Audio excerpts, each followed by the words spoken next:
दुनिया की सबसे पावरफुल एआई कंपनी जिस कंपनी के चिप पर चल रही है, वो कंपनी के पास एक टाइम पर सिर्फ 30 दिनों का केस बचा था। आज हम बात करेंगे एक ऐसी कंपनी के बारे में जिसने फ्यूचर प्रिडिक्ट नहीं किया बल्कि फ्यूचर को डिजाइन किया। जी हाँ, मैं इनवीडिया की बात कर रहा हूँ। आज जब हम AI, super computer, automatic car, data centre की बात करते हैं तो एक नाम साइलेंटली हर जगह मौजूद होता है। एनवीडिया सिर्फ एक टेक कंपनी नहीं है, ये वो कंपनी है जो डिसाइड करती है एआई कितनी फास्ट सोचेगा।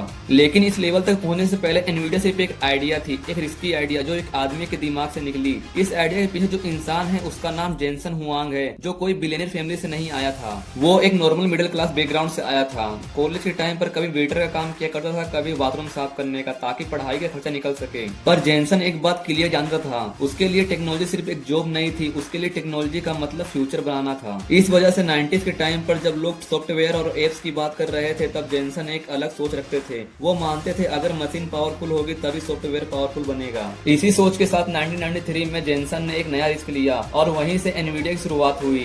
गोल सिंपल था, पीसी ग्राफिक्स को बेटर बनाना, पर रियलिटी ब्रूटल निकली। कंपनी ने पहला चिप निकाली जिसका नाम NV1 था। कंपनी ने सोचा था कि चिप गेमिंग और मल्टीमीडिया दोनों के लिए परफेक्ट होगी, लेकिन मार्केट ने इसे एक्सेप्ट नहीं किया। ये चिप गेम पर सही तरीके से वर्क नहीं कर पा रहा था और रिजल्ट NV1 फेल हो गई। पर एनवीडिया ने हिम्मत नहीं हारी। कंपनी ने दूसरा चिप लॉन्च किया जिसका नाम NV2 था, पर इस बार भी सेम गलती रिपीट हुई। टेक्नोलॉजी मार्केट की डिमांड से मैच नहीं हो रही थी, परफॉर्मेंस वीक थी और कॉम्पिटिटर आगे निकल चुके थे। रिजल्ट वही, NV2 भी फेल हो गई। अब एनवीडिया के पास ना टाइम था और ना ही पैसे, फिर भी कंपनी ने एक तीसरा और लास्ट अटेम्प्ट किया। इस चिप का नाम रीवा 128 रखा गया। यह चिप एक प्रोडक्ट नहीं था, यह कंपनी का सर्वाइवल टेस्ट था। 1996 तक सिचुएशन इतना खराब हो चुकी थी कि एनवीडिया के बैंक अकाउंट में केवल 30 दिनों का केस बचा था। अगर रीवा 128 फेल हो जाता तो एनवीडिया बंद हो सकती थी, पर रीवा 128 हिट हुई और कंपनी थोड़ा स्टेबल हुई। जैसे ही कंपनी थोड़ा स्टेबल हुई, वैसे ही जेनसन हुआंग ने एक अनसुल डिसीजन लिया। उन्होंने एक सिंपल सा सवाल पूछा, हम जो जीपीयू बना रहे हैं क्या ये सिर्फ गेम के ग्राफिक्स के लिए ही है या फिर ये चिप्स और भी मुश्किल कैलकुलेशन कर सकती है। जीपीयू की एक खास बात होती है, ये एक टाइम पर बहुत सारे कैलकुलेशन कर सकता है। जहाँ सीपीयू एक टाइम पर एक ही काम कर सकता है, वहीं जीपीयू एक टाइम पर बहुत सारे काम कर सकता है।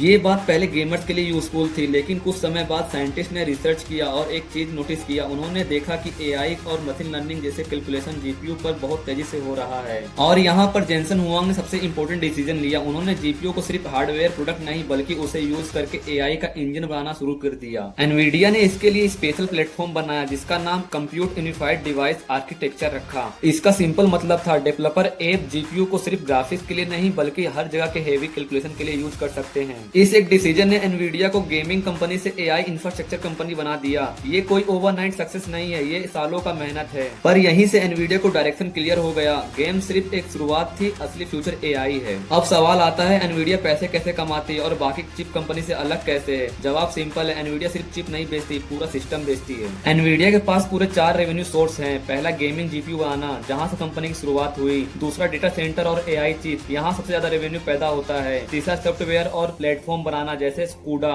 चौथा ऑटोमेटिक और फ्यूचर टिक सेल्फ ड्राइविंग कार के लिए चिप बनाना। मतलब एनवीडिया हार्डवेयर बेच रही है और उसी को चलाने वाला सॉफ्टवेयर भी बेच रही है। जब कंपटीशन की बात आती है तो मार्केट में 2 कंपटीशन का नाम सामने आता है, AMD और इंटेल। AMD जो है वो गेमिंग के ग्राफिक्स में स्ट्रॉन्ग है और इंटेल सीपीयू का पुराना किंग है। पर जब बात आई एआई और डेटा सेंटर की, यहाँ एनवीडिया आगे निकल गई। कैसे, चलिए समझते हैं। एनवीडिया के पास केवल चिप नहीं है, उसके पास CUDA जैसे सॉफ्टवेयर इकोसिस्टम भी है। जो डेवलपर एक बार एनवीडिया के सिस्टम में आ गया वो इजिली बाहर नहीं जा सकता। इसे कहते हैं लॉक इन एडवांटेज। इस वजह से जब एआई रिवोल्यूशन आया तब कंपनी ने एक्सपेरिमेंट नहीं किया, उन्होंने सीधा एनवीडिया चूज किया। और यहीं से एनवीडिया सिर्फ एक चिप कंपनी नहीं रही, वो इंडस्ट्री का किंग बन गई। 2022-23 के बाद दुनिया ने एक चीज नोटिस करना शुरू कर दी, एआई सिर्फ एक्सपेरिमेंट नहीं कर रहा बल्कि AI chatbot, image generator, data analyse सब कुछ एआई कर रहा है। और यहीं से एनवीडिया की डिमांड अचानक से एक्सप्लोड हो गई। जब चैट जीपीटी जैसे टूल पॉपुलर हुए तो लोग सिर्फ सॉफ्टवेयर यूज नहीं कर रहे थे, वो ये भी समझ रहे थे कि एआई कैसे चल रहा है। जवाब था डेटा सेंटर में लगे एनवीडिया के पावरफुल चिप। बड़ी टेक कंपनी, क्लाउड प्रोवाइडर और रिसर्च लैब, सबको एक ही चीज चाहिए थी, ज्यादा जीपीयू, वो भी कम समय में। सप्लाई लिमिटेड थी, डिमांड बहुत ज्यादा था। मार्केट ने ये चीज तुरंत नोटिस करी जब एनवीडिया के रेवेन्यू नंबर सामने आए। तो एक बात क्लियर हो गई, कंपनी सिर्फ ग्रो नहीं कर रही है बल्कि मार्केट में डोमिनेट भी कर रही है। स्टॉक मार्केट में एनवीडिया सालों तक एक नॉर्मल टेक कंपनी जैसी थी, पर एआई रेवोल्यूशन के बाद इन्वेस्टर ने एनवीडिया को एआई रेवोल्यूशन का बैकबोन मान लिया। इसके वजह से स्टॉक प्राइस में स्ट्रॉन्ग अपवर्ड मूव देखने को मिला। ये कोई ओवरनाइट मैजिक नहीं था, बल्कि ये उन डिसीजनों का रिजल्ट था